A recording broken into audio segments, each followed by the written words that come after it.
Everyone, welcome back to my channel study with तुबा।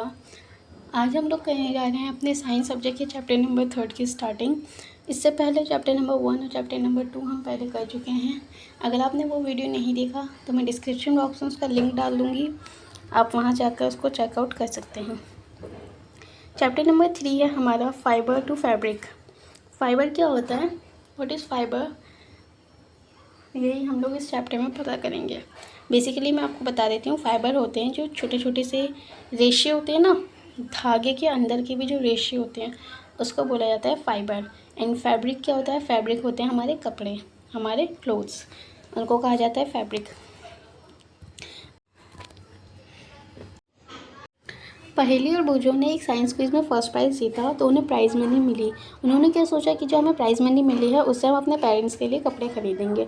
तो यही सोच कर वो लोग एक मार्केट में गए। मार्केट में जब वो लोग एक दुकान पे गए तो उन्हें वहाँ पर बहुत सारी वैरायटी मिली कपड़ों की, तरह तरह के उन्हें कपड़े दिखे। वो देख के वो कन्फ्यूज़ हो गए कि हाँ हमें कौन सा लेना चाहिए। तो जब वो कन्फ्यूज़ हो गए तो शॉपकीपर ने उन्हें देखा और फिर शॉपकीपर ने उनको समझाया कि उसके पास कुछ वुलन मफलर्स हैं, उसके पास कुछ क्लोथ्स ऐसे हैं जो कॉटन के बने हैं, कुछ क्लोथ्स ऐसे हैं जो कि सिंथेटिक हैं, उसके पास सिल्क साड़ीज़ भी हैं। फिर जब पहेली बुजुर्ग ने ये सुना तो वो बहुत ज़्यादा एक्साइटेड हो गए। फिर उन्होंने सोचा कि टच करके देखते हैं कि आखिर ये अलग अलग डिफरेंट काइंड्स ऑफ क्लोथ्स जो हैं आखिर इनमें डिफ्रेंशिएशन है क्या। जब उन्होंने उसको कपड़ों को अलग अलग को छुआ, उसको फील किया, तो फिर उन्होंने ये सब देख के उनको एक्साइटमेंट हुई। देन उन्होंने एक वूलन मफलर और एक कॉटन साड़ी अपने पेरेंट्स के लिए ख़रीद ली। फिर जब वो लोग ये सब करके घर पहुँचे तो उन्होंने देखा कि उनके आसपास, उन्होंने नोटिस किया कि उनके आसपास कितने तरह के क्लोथ्स हैं। मतलब कोई क्लोथ्स है जो कोई क्लोथ आइटम है जो कॉटन का बना है, कोई क्लोथ आइटम वूलन का बना है, कोई क्लोथ आइटम सिल्क का बना है। For example bedsheets, blankets, curtains, ये सारी चीज़ें उन्होंने नोटिस की। इवन उनके स्कूल बैग्स और गनी बैग्स क्या होते हैं, बोरे होते हैं ना, जूट के बोरे। इवन वो भी उन्होंने देखा कि स्कूल बैग किसी और क्लोथ आइटम से बना है और गनी बैग किसी और क्लोथ आइटम से बना है। तो उन्होंने यही सारे डिफरेंट काइंड ऑफ फैब्रिक को आइडेंटिफाई करने का ट्राई किया। Okay, can you also identify some fabrics, क्या आप भी ऐसे कुछ फैब्रिक्स आइडेंटिफाई कर सकते हैं। 3.1 वेराइटी इन फैब्रिक्स में कौन कौन सी वेराइटीज़ होती हैं, ये चीज़ अब हम पढ़ेंगे। एक्टिविटी 1 दी हुई है। एक्टिविटी 1 में क्या है, आपको अपने पास के टेलरिंग शॉप पे जाना है, टेलर की दुकान पे जाना है और उनसे जब वो लोग कटिंग करते हैं तो जो एक्स्ट्रा कपड़ा बच जाता है ना, या वेस्ट कपड़ा, कत्तरें जो बच जाती हैं, वो लेनी है उनसे। अलग अलग क्लोथ ही उनसे पूछना है कि ये कौन सा कपड़ा है, ये कौन सा कपड़ा है, वो लेना है, उनको देखना है, समझना है कि ये कौन सा कपड़ा है, ये कौन सा कपड़ा है, और फिर उनको लेबल कर देना है, उनके ऊपर लिख देना है कि ये कॉटन है, ये सिल्क है, ये वूल है, ऐसे करके उस पर लिख देना है।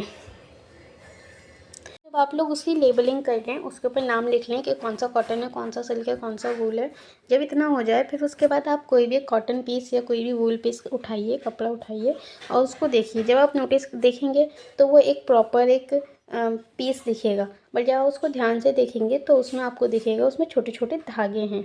ठीक है, उस कपड़े के एजेस में, उस कपड़े के कोने में छोटे छोटे धागे निकले हुए होंगे। अगर आप उस धागों को निकालेंगे, खींचेंगे, उससे कपड़ा खुल जाता है। तो जो धागे होते हैं जिनकी हेल्प से वो कॉटन पीस या वो वूल पीस या कोई भी फैब्रिक तैयार होता है, उन लूज थ्रेड को बोला जाता है यार्न्स। क्या कहते हैं उनको, यार्न बोला जाता है।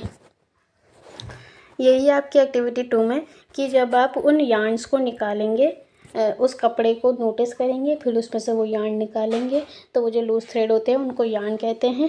कभी कभार ऐसा होता है कि हमें कपड़े के आसपास के हमें धागे नहीं निकले हुए नहीं दिखते, तो हम क्या कहते हैं, हम नीडल की हेल्प से या पिन की हेल्प से, सुई की हेल्प से या पिन की हेल्प से उसे निकाल कर ट्राई कर सकते हैं।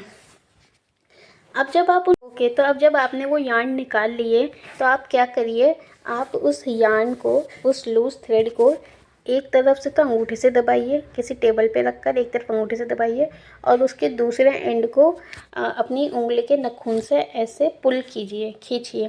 तो जब आप ऐसा करेंगे तो उसमें आपको छोटे छोटे से रेशे निकले हुए दिखाई देंगे। ठीक है। Splits up into thin strands, वो जो रेशे होते हैं उनको क्या कहा गया है, थिन स्ट्रैंड्स कहा गया है।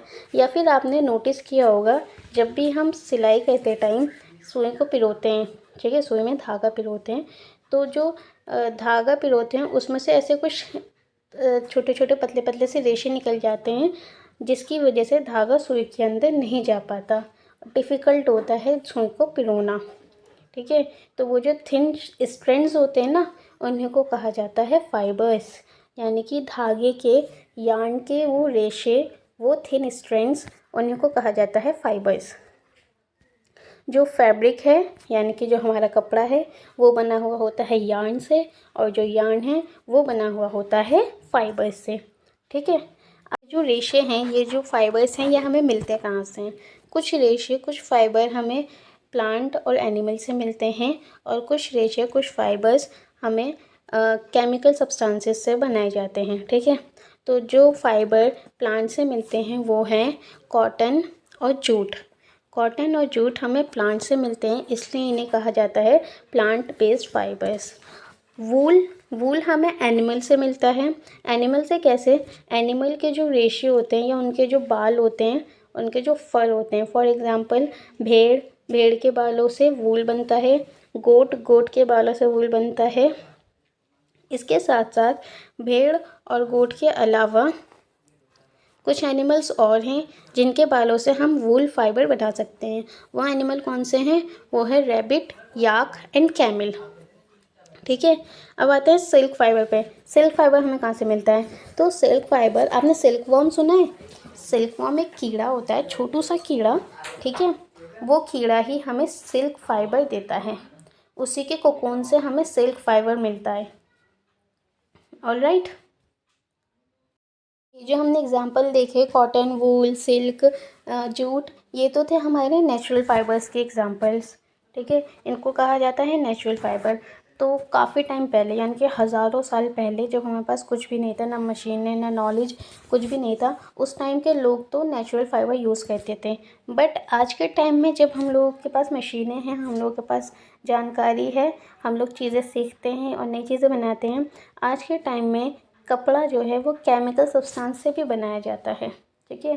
केमिकल सब्सटेंस की हेल्प से भी कपड़े को तैयार किया जाता है, और जो कपड़ा केमिकल सब्सटेंस की हेल्प से तैयार होता है, हमें प्लांट और एनिमल से नहीं मिलता, उस कपड़े को कहते हैं सिंथेटिक फाइबर्स। ठीक है। वो कपड़ा जो मैन मेड होता है, जो केमिकल सब्सटेंस की हेल्प से बनाया जाता है, उसको कहते हैं सिंथेटिक फाइबर्स। सिंथेटिक फाइबर्स के कुछ एग्जांपल्स देख लेते हैं। इसके कुछ एग्जांपल्स हैं पॉलिएस्टर, नायलॉन एंड एक्रिलिक। ये इसके कुछ एग्जांपल्स हैं। ये जाना कि हमें दो तरीके से अपने फाइबर मिलते हैं। फाइबर क्या होते हैं? फाइबर वो छोटे छोटे रेशे होते हैं जिनको मिला के धागा बनता है। धागा यानी कि यार्न बनता है, और फिर उन यार्न को मिला के एक फैब्रिक तैयार होता है। ठीक है। फाइबर हमें दो तरीके से मिलते हैं, एक होता है नेचुरल और एक होता है सिंथेटिक। नेचुरल कॉटन, वूल, जूट, सिल्क, ये होते हैं हमारे नेचुरल फाइबर्स। सिंथेटिक फाइबर्स होते हैं हमारे polyester, nylon and acrylic. Okay.